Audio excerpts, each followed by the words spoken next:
Michael, thanks for joining us for a regular update on investments. We will be asking some similar questions that I've asked you over the last few times and really focusing on inflation for the first one.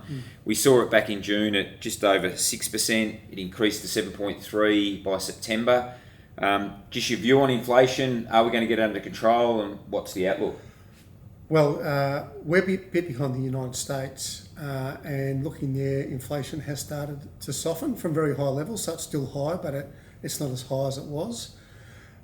Central bankers are still concerned about it, and in the US they're saying they're still going to raise rates. So our expectation is that inflation will come under control in 2023.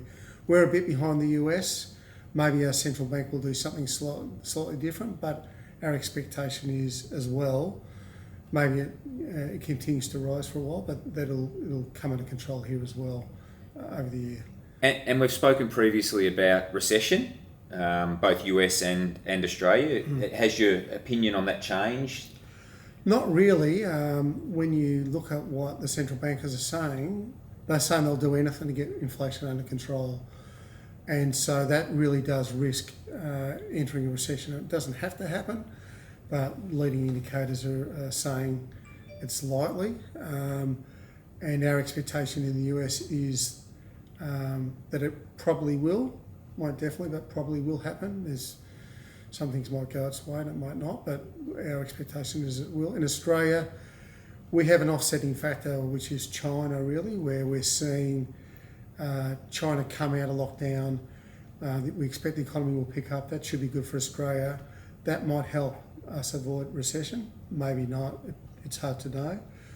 The risks are elevated, but it's no certainty. And Michael, most importantly for our members, what does it mean from a performance perspective for the fund? Well, when we look at it from the long-term perspective, we've had a year of negative returns and a re-rating of asset prices, and so that's good for longer-term returns. They look better than they did a year ago. There may be some rocky moments along the way, particularly if we get a recession. You would expect markets to be impacted by that if it occurs in the shorter term. And Michael, probably one that's a little bit left field, not necessarily investments straight away, but we're reading a lot about OpenAI and ChatGPT. Do you have any view on that from an investment perspective? We've had a little look at it already.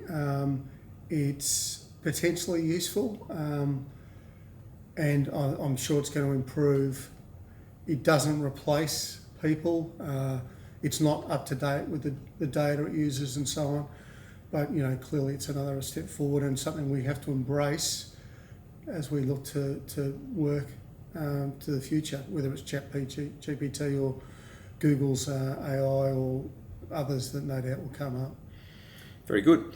Thanks again, as always. And members, if you've got questions, please shoot them through to the contact centre and we'll address them in next sessions.